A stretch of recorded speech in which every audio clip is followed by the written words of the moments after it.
आप पढ़े लिखे भी हैं, खूबसूरत भी हैं, सिगरेट भी नहीं पीते और पान भी नहीं खाते, लेकिन जब भी आप कहीं पढ़ाने जाते हैं तो लोग आपको रिजेक्ट कर देते हैं। फैमिली कहती है कि किसी और टीचर को भेजिए और बच्चे कहते हैं कि हमने तो इस सर से पढ़ना ही नहीं। तो वो कौन सी ऐसी आदत हैं जो कि आपको एक कामयाब ट्यूटर बनाती हैं? अस्सलाम वालेकुम दोस्तों, वेलकम टू अलीम अकेडमी। मैं हूं आपका दोस्त अली मुगल और आज हम बात करेंगे उन 5 क्वालिटीज़ के बारे में जो कि आपको एक कामयाब ट्यूटर बनाती हैं। इस वीडियो को बनाने का मकसद ये है कि आप जैसे ही ट्यूशन पढ़ाने जाएं तो पहले दिन ही आपकी सिलेक्शन हो जाए, बच्चे आपके फ़ैन हो जाएं और वालिदैन आपसे इम्प्रेस हो जाएं। तो चलिए बिना टाइम वेस्ट किए बात करते हैं नंबर 5 की। नंबर 5 पे हमारे पास है फर्स्ट इंप्रेशन। कहते हैं first impression is the last impression. ये बिल्कुल ठीक ही कहते हैं। तरीका क्या है कि जब भी आपने कहीं ट्यूशन पढ़ाने जाना है तो आपका लिबास अच्छा, साफ सुथरा और परफेक्ट होना चाहिए। अच्छे लिबास से मुराद ये नहीं कि आप शेरवानी पहन कर जाएं या आप पेंट कोट पहन कर जाएं या आप साड़ी पहन कर जाएं। अच्छे ड्रेस से मुराद ये है कि आप जो भी पहन कर जाएं वो बिल्कुल प्रॉपर, रेगुलर और साफ़ सुथरा होना चाहिए। जैसे फ़र्ज़ करें कि अगर आपने शलवार कमीज़ पहन कर जानी है तो उसके साथ आप वेस्ट कोट पहन लें और उसके साथ आप ड्रेस बूट पहन लें या आप किसी भी तरह के बंद शूज़ पहन लें। और अगर आप फीमेल हैं तो आप रेगुलर ड्रेस पहन लें जो कि आप नॉर्मल घरों में पहनती हैं, और उसके अलावा आप एक रेगुलर शूज़ पहन लें जो कि ज़्यादा शौक ना हो, यानी कि रेगुलर हो। साइकोलॉजी यहाँ पर ये कहती है कि एक बंद शूज़ पहनने वाला इंसान, यानी कि एक ड्रेस बूट पहनने वाला इंसान एक खुले शूज़ पहनने वाले इंसान से 90% ज़्यादा अच्छा परफॉर्म करता है, यानी कि 90% ज़्यादा एक्टिव होता है। शायद यही वजह है कि आप कभी भी नहीं देखेंगे किसी भी स्पोर्ट्समैन को, किसी भी पुलिस वाले को, किसी भी एयरफोर्स वाले को या किसी भी आर्मी वाले को कि वो चप्पल पहनकर मैदान में जाए। तो यहाँ तक तो बात होगी आपके ड्रेस की। इसके बाद जहाँ पर आपने पढ़ाने जाना है, आप जाने से पहले उनको एक कॉल कर दें कि अंकल, आंटी, मेरे भाई या मेरी बहन, मैं इतने बजे आपके घर आ जाऊँगा। तो जब आप उनके घर जाएं तो घर जाकर आप उनके बेल दें। 1 बार दें, 2 बार दें, 3 बार दें। अगर बेल देने से कोई बाहर ना आए तो उसके बाद आप क्या करें कि आप उनको कॉल करें कि मैं आपके घर के बाहर खड़ा हूँ। फिर वो किसी ना किसी को भेजकर आपको घर के अंदर बुला लेंगे। आप जैसे ही घर में दाखिल होंगे तो आप थोड़े से परेशान और घबराए हुए होंगे। इस परेशानी और घबराहट को दूर करने के लिए आपने खुद पर यकीन रखना है। यहाँ पर बहुत सारे अल्फाज हैं जो आप खुद से कह सकते हैं, जैसा कि you can do this, all is well, I can do this, I am confident, etcetera etcetera etcetera. लेकिन मैं आपको बताता हूँ कि आपने किस तरह से 100% कॉन्फिडेंस गेन करना है। वो ये है कि जैसे ही आप घर में दाखिल हों तो घर में दाखिल होने के बाद और वालिदैन से मिलने से पहले आपने एक बार दुरूद शरीफ पढ़ लेना है। उसके बाद क्या होगा कि एक बार दुरूद शरीफ पढ़ने से आपके अंदर 100% कॉन्फिडेंस आ जाएगा। फिर आप कभी भी उस ट्यूशन से आप कॉन्फिडेंस की वजह से रिजेक्ट नहीं हो सकेंगे। नंबर 4 पे हमारे पास है नॉलेज एंड एक्सपीरियंस, यानी कि अब आपने सारी चीज़ें अपने नॉलेज और एक्सपीरियंस की बेस पर हैंडल करनी है। होगा क्या कि अब बारी आएगी उस रूम में एंटर होने की जहां पर आपने स्टूडेंट को पढ़ाना है। तो यहाँ पर आपका इम्तिहान शुरू हो जाएगा। यहाँ पर आपके पास 2 पॉसिबिलिटीज़ हैं। पहली पॉसिबिलिटी क्या है कि आप रूम में एंटर हों तो स्टूडेंट आपके एंटर होने से पहले ही रूम में बैठा किताबें खोलकर आपका इंतज़ार कर रहा हो। दूसरी पॉसिबिलिटी क्या है कि आप रूम में एंटर हो, वहाँ पर जाकर बैठ जाएं तो आपके बैठने के 1-2 मिनट के बाद स्टूडेंट बुक्स लेकर आपके पास आए। अगर पहली पॉसिबिलिटी की बात करें कि स्टूडेंट पहले से ही वहाँ पर बुक्स लेकर आपका इंतज़ार कर रहा हो, तो आपने रूम में एंटर होकर कहना है अस्सलाम वालेकुम बेटा, क्या हाल चाल है आपके, और आपने स्टूडेंट के पास जाकर बैठ जाना है। थोड़ा सा डिस्टेंस रखकर बैठना है, बिल्कुल पास नहीं बैठना उसके। अच्छा, दूसरी पॉसिबिलिटी की बात करें कि आप वहाँ पर जाकर बैठें तो स्टूडेंट उसके बाद रूम में एंटर हो, तो फ़र्ज़ करें कि स्टूडेंट आपको सलाम नहीं करता, तो फिर भी आपने यहाँ पर थोड़ी सी एक्टिंग करनी है।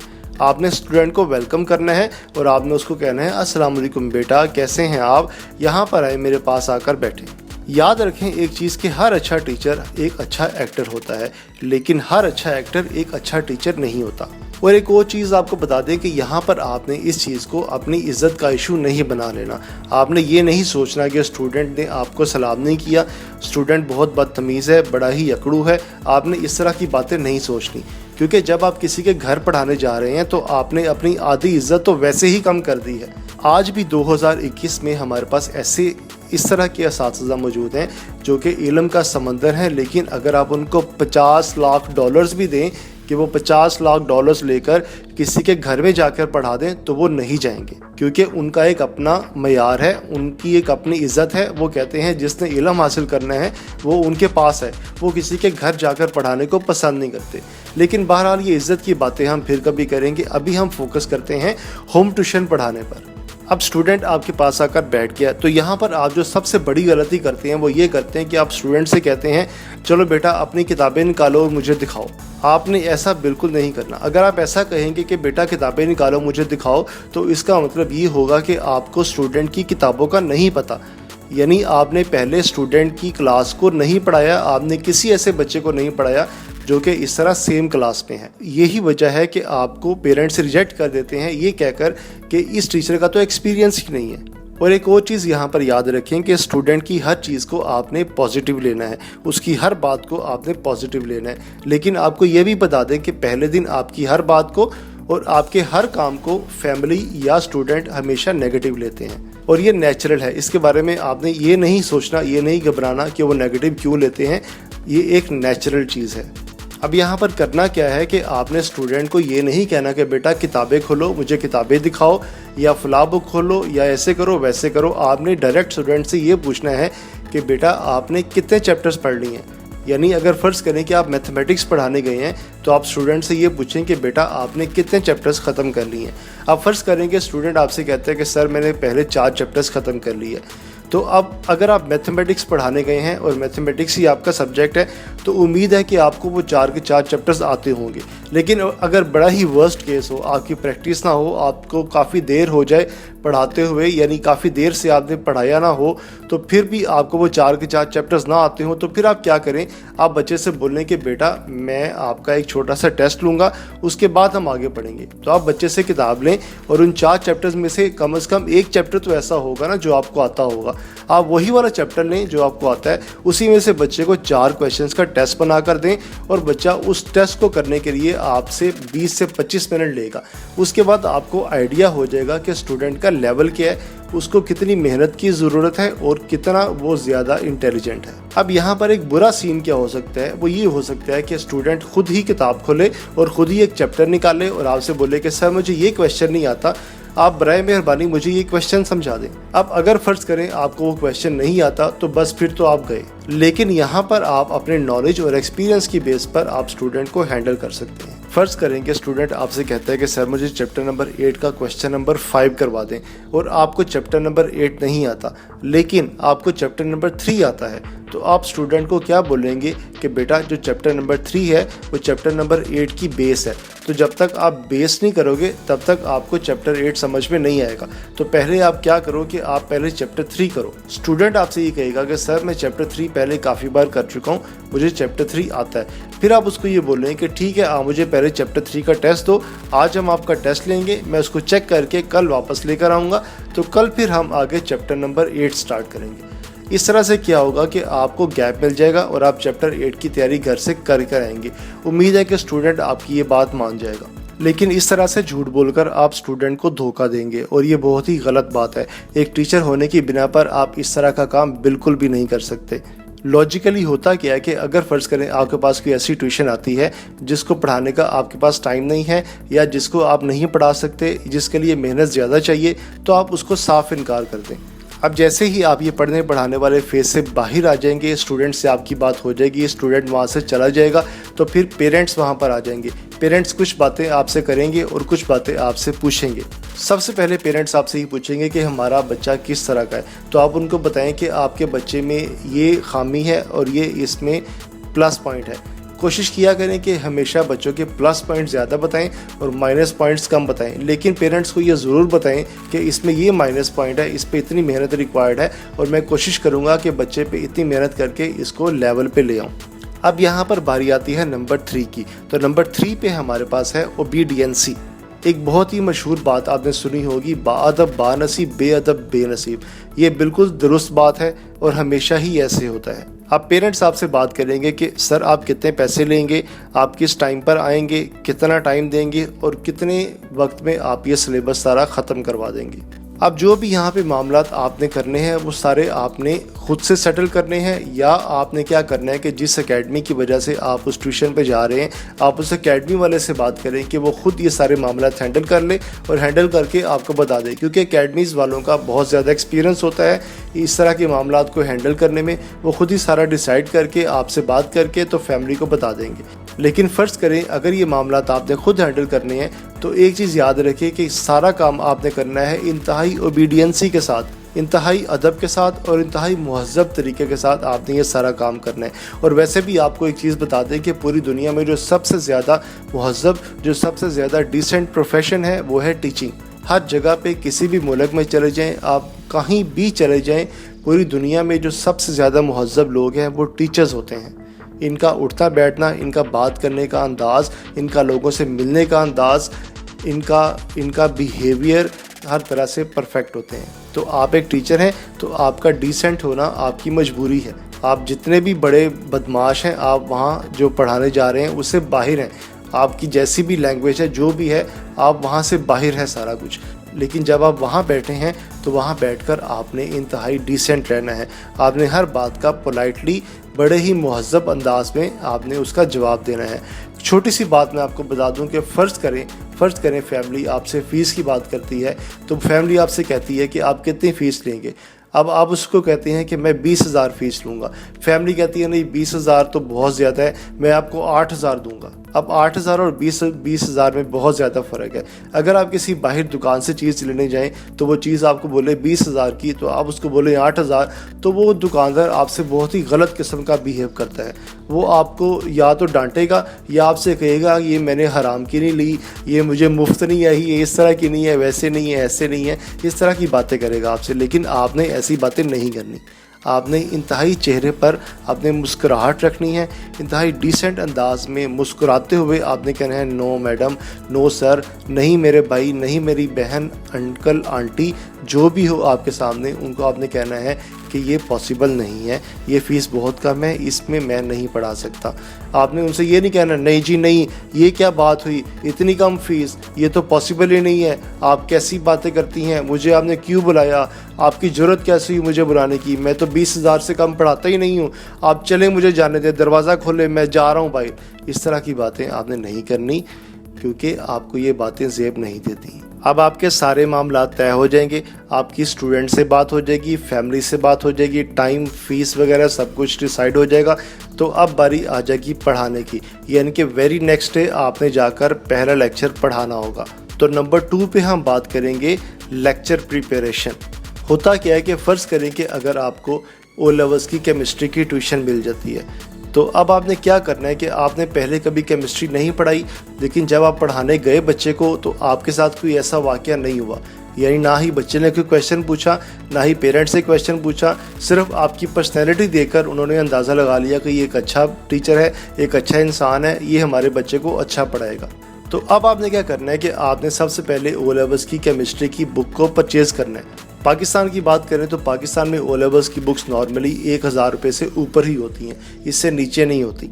तो आपने जिस तरह से भी करना है, आपने वो बुक को परचेज़ करना है, क्योंकि देखें कहीं भी आपने जॉब करनी हो तो उसके लिए पहले आपको इन्वेस्टमेंट करनी पड़ती है।